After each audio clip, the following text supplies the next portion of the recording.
Welcome to Learn English Practical 24/7 with Harvey.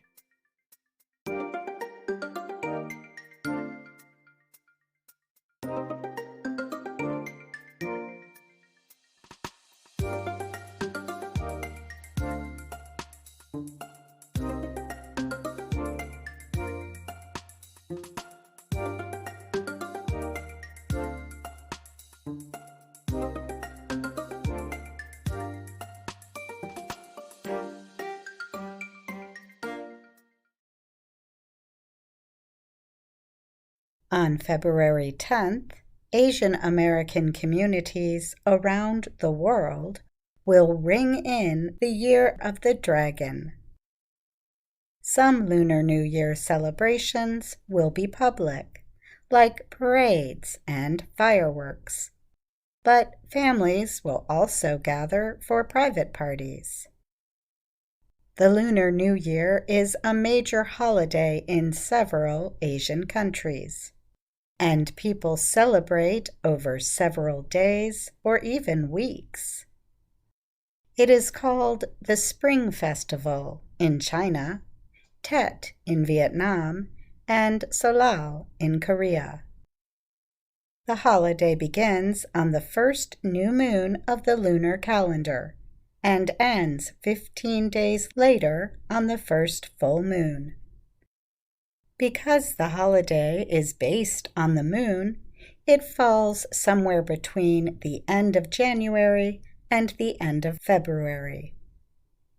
The lunar calendar is based on 12 animals of the Chinese zodiac.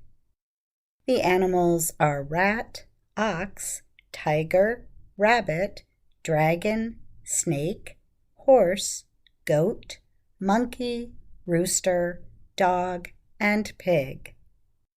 In the Vietnamese zodiac, the cat replaces the rabbit, and the buffalo is in place of the ox.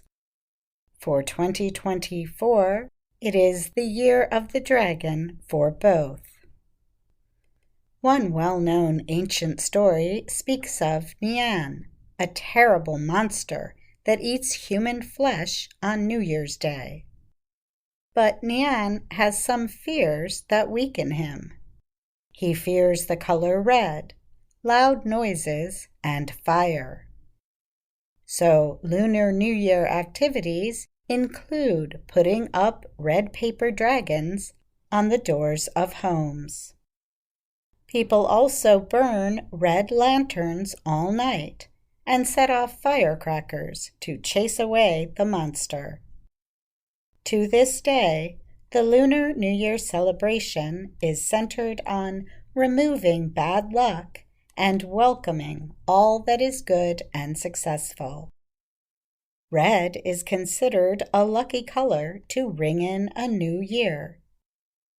In many Asian cultures, the color symbolizes a good future and joy. People wear red clothing, decorate their homes with red paper lanterns, and use red envelopes to present loved ones with gifts of money.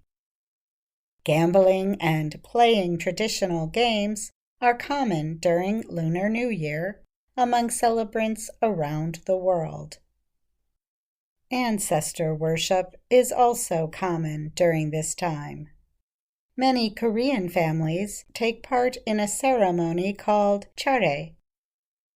Female family members prepare food, and male members serve it to ancestors. The final act involves the entire family sharing a meal and asking for help from their ancestors for the coming year. Vietnamese culture holds a similar tradition. People cook traditional dishes and place them on a home altar in honor of their ancestors.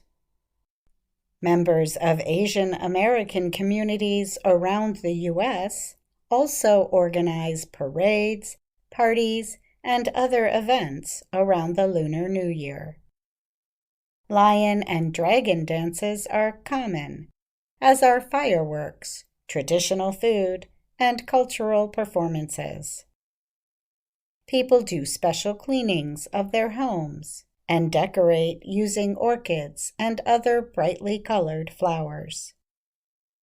Each culture has its own special foods for New Year celebration, including dumplings, rice cakes, spring rolls, tangerines, fish, and meats. In Chinese culture, for example, changshu mian, or long life noodles, are eaten with a wish for a long, healthy, and happy life. Koreans celebrate with dakguk, a soup that contains thinly sliced rice cakes. And Vietnamese culture has bánh chang, a traditional dish made from rice, mung bean, and pork belly. The dish is usually covered with banana leaves, shaped into a square, and tied up with strings for steaming. I'm Katie Weaver.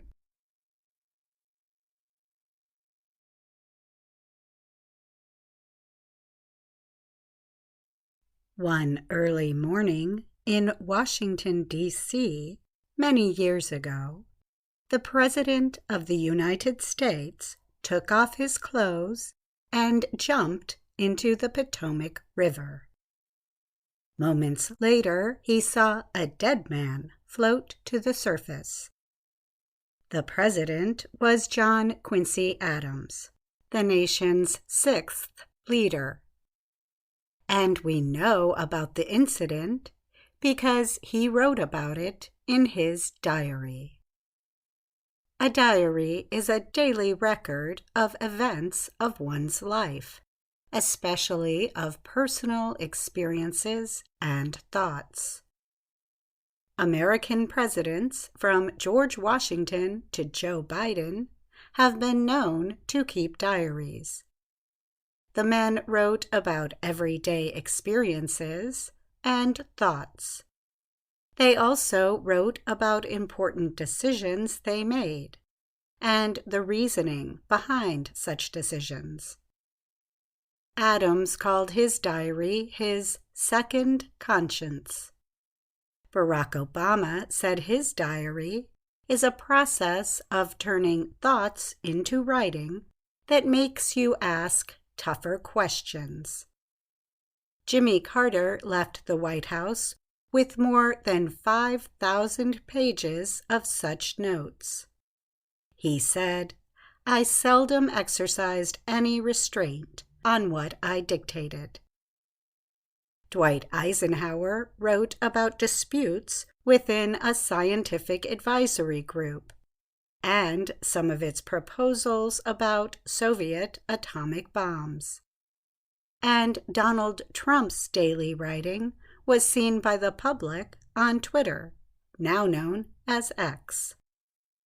Sometimes the presidential diaries contain secrets that they should not. Robert Hur was the special counsel who investigated Biden's handling of classified information after his time serving as vice president. He reported that Biden's diary contained notes from intelligence briefings, including some classified as top secret.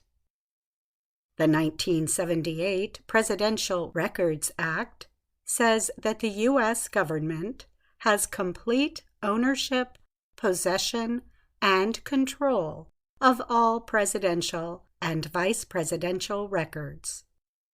The Act does not cover personal diaries, but classified information is not supposed to be in those.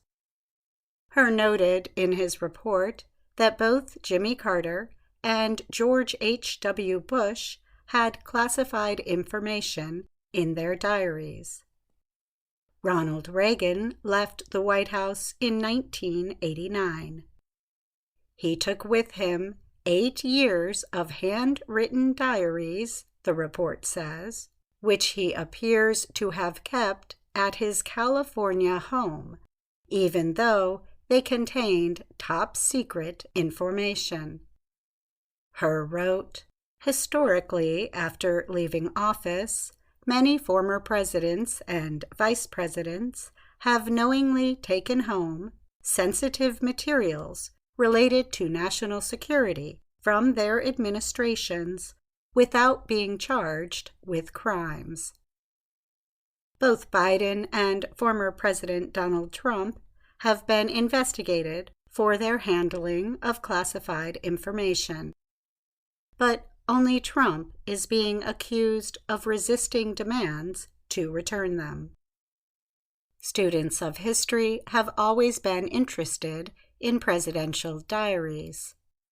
They provide unique windows into the presidency, helping us better understand how policy is made and power is used, said Mark Silverstone, Director of Presidential Studies at the University of Virginia's Miller Center. As for John Quincy Adams, all 15,000 pages of his diaries, written over 68 years, are available to the public. The Massachusetts Historical Society, which publishes them online, said his diaries represent the longest continuous record of any American of the time. On July 22, 1825, Adams wrote, "I stripped and went into the river. I had not been more than 10 minutes swimming when the drag boat started, and they were not 5 minutes from the shore when the body floated immediately opposite the rock, less than 100 yards from the shore." The entry noted the death of Mr. Shoemaker, a post office worker seen swimming about in the water earlier. I'm Katie Weaver.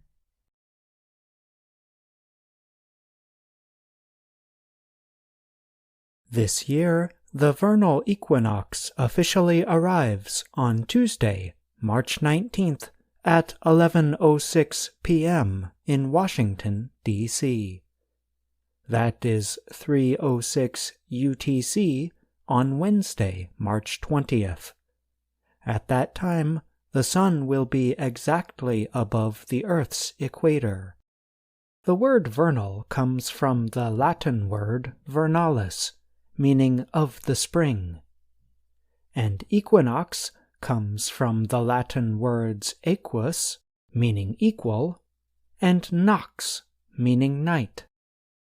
The day has 12 hours of daylight and 12 hours of nighttime.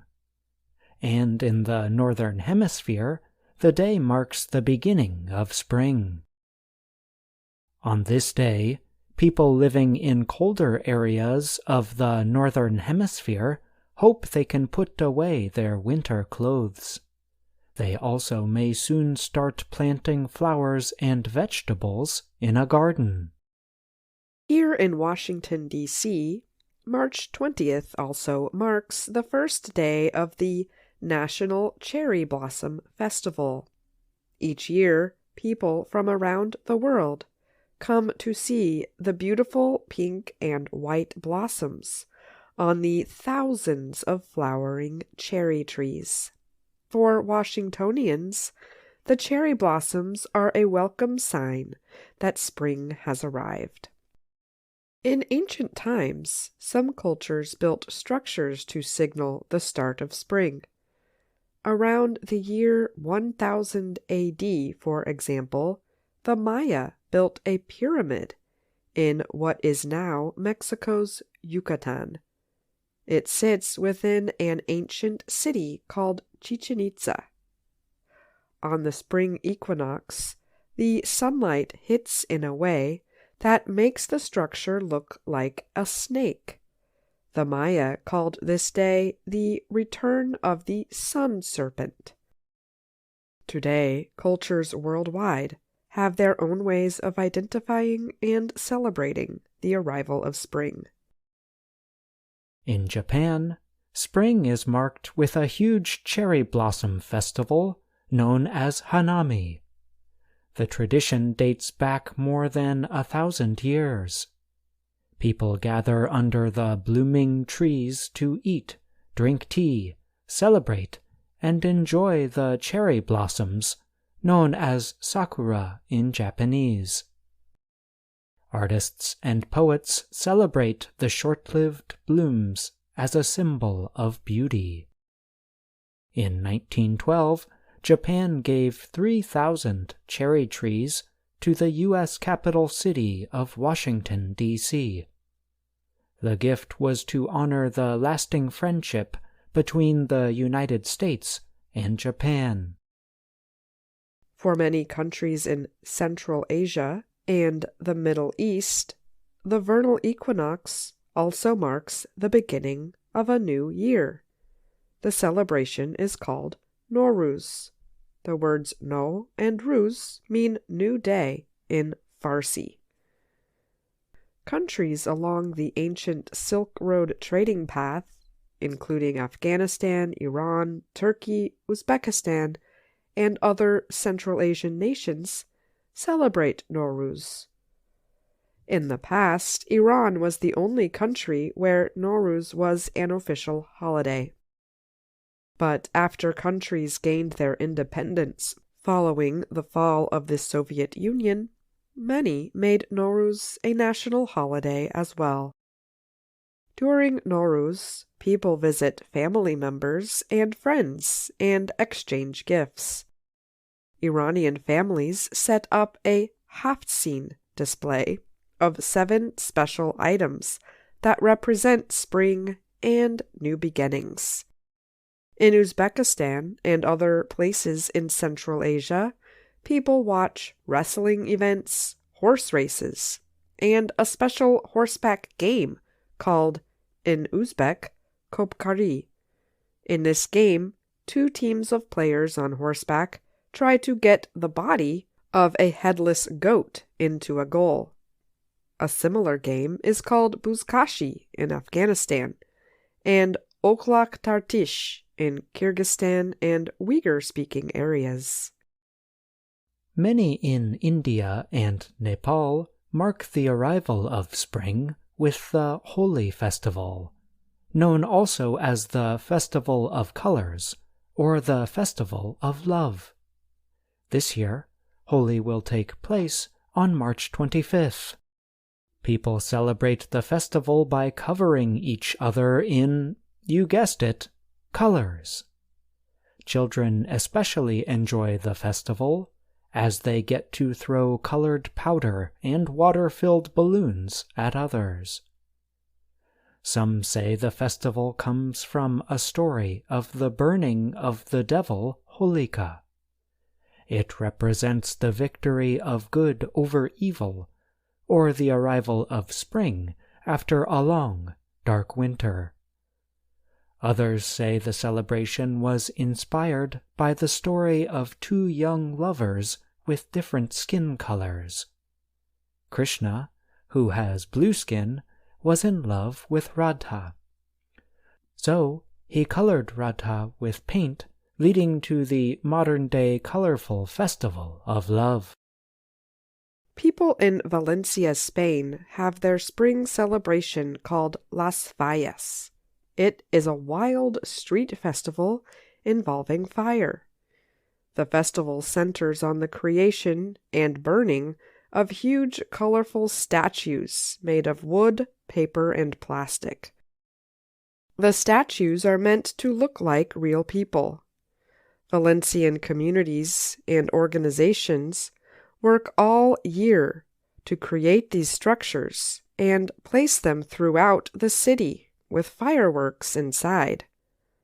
Las Fallas celebrations begin on March 15th with events like bullfights, parades, and cooking and beauty competitions. Then at midnight on March 19th, the city turns off all its streetlights and the statues are set on fire. This marks the end of the festival and the beginning of spring. I'm Ashley Thompson. And I'm John Russell.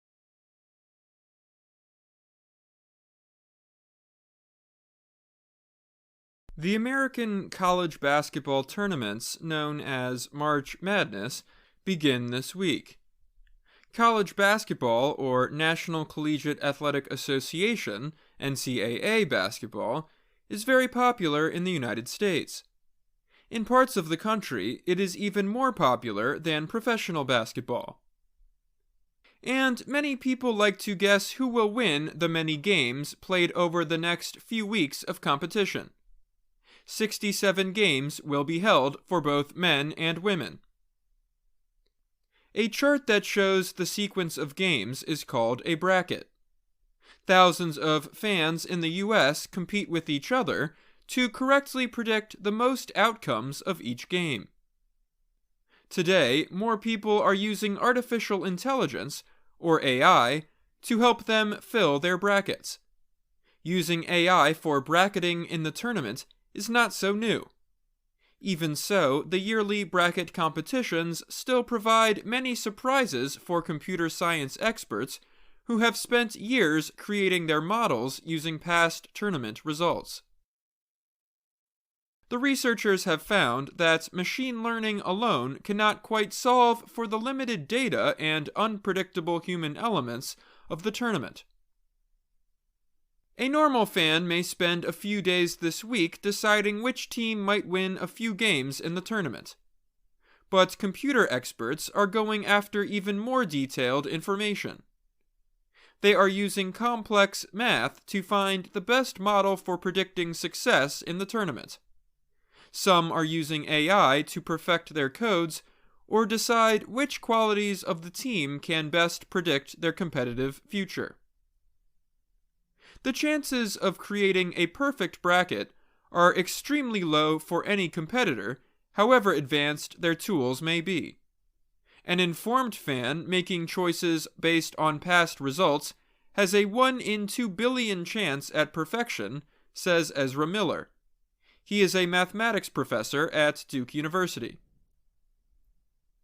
Artificial intelligence is likely very good at determining the probability that a team wins, Miller said. But even with the models, he added that the random choice of who's going to win a game that's evenly matched is still a random choice. For the 10th straight year, the data science community Kaggle is hosting Machine Learning Madness. In traditional brackets competitions, people simply write each team they think will win. But Machine Learning Madness requires users to enter a percentage representing their level of confidence that a team will advance. Kaggle provides a large data set from past results for people to develop their algorithms. That includes information on a team's free throw percentage, turnovers, and assists. Users can then turn that information over to an algorithm to find the statistics most predictive of tournament success. It's a fair fight.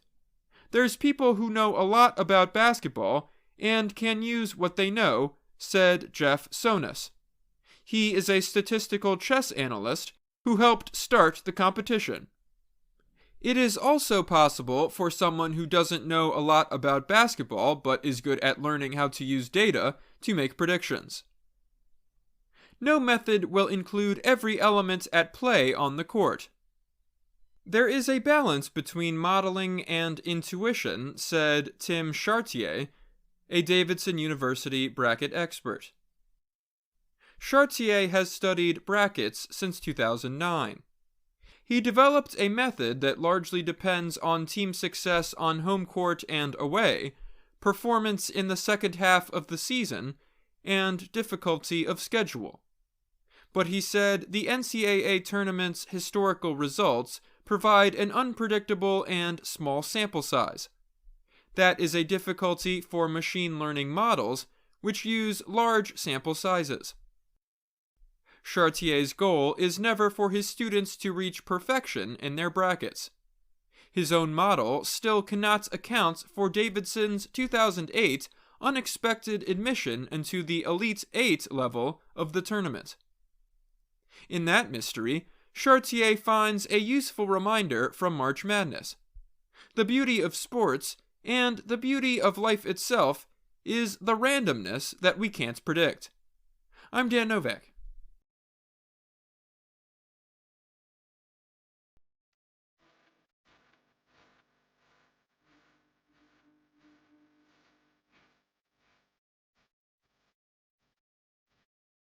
Diaspora.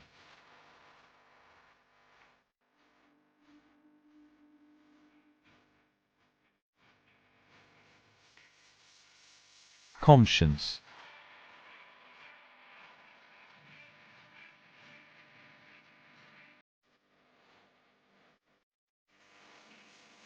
Serpent.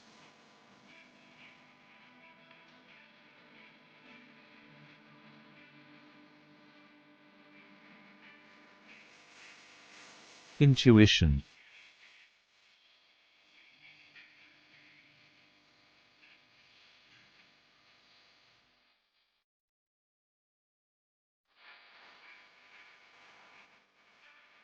Well done. Get ready to unlock your English potential. Subscribe to Learn English Practical 24/7 for regular updates and dive into the world of practical English learning. Thank you very much.